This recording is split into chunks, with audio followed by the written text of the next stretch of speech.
항상 태풍의 길목에 놓인 제주. 북상할 때마다 시장은 일찍 문을 닫죠. 그런데 호식과 인권의 앞에 불어닥친 이번 태풍. 자식들의 임신 소식은 예보도 없었던 재해였습니다. 태풍은 무섭지만 지나가는 거라고 현은 아버지의 반대로 힘들어하는 영주를 달랬지만 철없는 아이들이 모르는 게 있습니다. 태풍이 핥히고 간 자리가 얼마나 큰 상처를 남기는지 평생 복구하기 힘들 수도 있다는 걸 말이죠. 아이를 낳기로 결심하고 구체적인 계획을 세웠다는 영주와 현. 그들이 세운 플랜 A와 플랜 B 어처구니가 없었죠.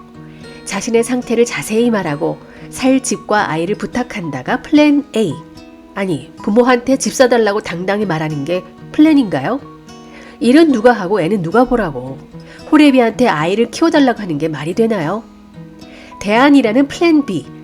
제주의 미혼모 집에서 숙식을 해결. 직윤 혜택도 못 받고 학교에서도 공부하게 둘지 모르는 상태에서 의대를 간다고 장담하는 것도 무모하지만 무턱대고 아빠가 져줄 거라고 믿는 철없는 영주. 현은 분유값을 벌겠다며 시급 운운하는데 학교 그만두고 10시간씩 일만 하면 2,600만 원 된다고 되게 좋아하죠. 영주가 의대 가 있는 동안 자기가 뒷바라지를 한다고요? 영주가 의대 졸업하면 현이 25이라서 영하니까 다시 공부 시작할 수 있다고 하지만 애가 크는 건 생각도 안 하나 봐요. 애 학교 보낼 나이에 아빠가 대학 갈 수 있을까요? 예고편에서 인권이 얘기한 것처럼 학교도 그만둔 남자와 함께 살 여자는 없다는 게 현실이죠. 자기들 사랑 때문에 벌어진 뒷감당은 왜 어른들의 몫이어야 하는 걸까요? 적어도 아빠들에게 당당한 모습을 보이는 게 먼저는 아니지 않나요? 자기들끼리 계획은 짱짱하다고 하지만 이론과 실제는 다르다는 것을 아마 8화에서 몸소 느끼게 될 것 같습니다. 학교도 관두고 할머니들 따라서 인력시장에 가봤자 할머니들보다 힘도 못 쓰는 현이는 뼈저리게 느껴봐야 할 겁니다. 고딩 엄빠들도 교육받을 권리가 있습니다. 인권이 분명 존재합니다. 임신, 출산 때문에 학습권을 박탈하는 것은 반대하며 친구들의 90%가 임신과 출산 후 등하교에 동의한다는 서명에도 찬성합니다. 하지만 둘의 사랑을 응원하며 파이팅하는 친구들의 등장은 보기 불편합니다. 상상력이 부족해서 미성년이라는 25, 21 백이진의 말이 떠오르는데요. 어떤 일이 벌어질지 그 위험과 고난의 크기를 짐작조차 못하기 때문에 책임질 수 있는 나이라는 게 있다는 것을요.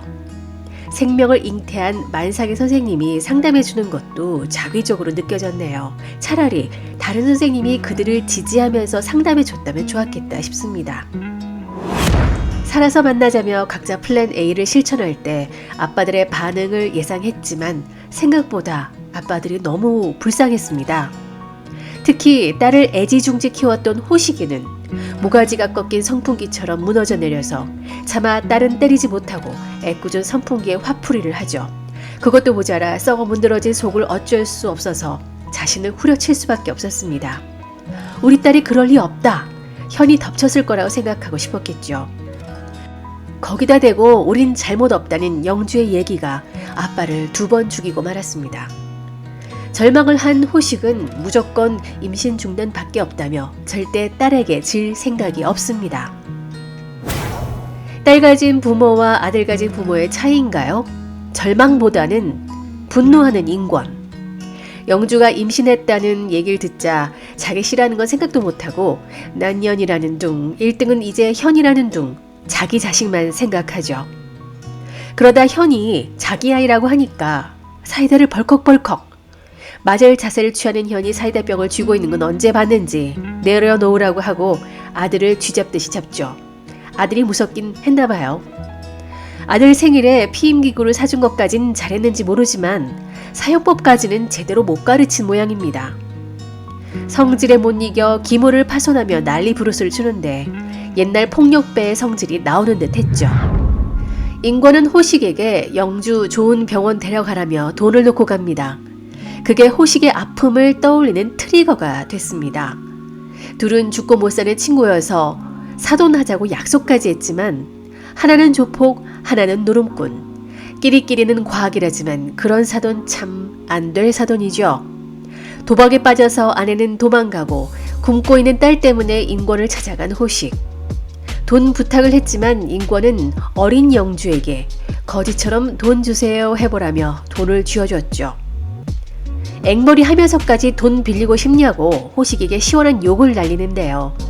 거기서 빡 돌아버린 호식은 완전히 인권에게 정을 뗀 것 같습니다. 하지만 인권의 그런 극약 처방 덕분에 노름에서 벗어날 수 있었던 게 아닐까요? 그러지 않았으면 평생 나락에서 벗어나지 못했을 겁니다. 전직 조폭에게 이기기 힘들다는 걸 알아도 받은 돈을 인권의 면전에 뿌리며 대차게 싸우는 호식.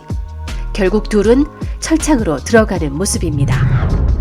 그런데 인권은 왜 호식을 그토록 미워할까요? 그 이유는 다음 편에서 나올 것 같습니다. 지긋지긋한 가난이 싫어 조폭 생활을 하는 인권은 누군가에게 쫓기는 장면이 나옵니다. 근데 쫓기는 와중에 평생 순대 팔면서 정직하게 살았던 인권 엄마가 불의의 사고를 당하는 걸 목격하는 것 같습니다.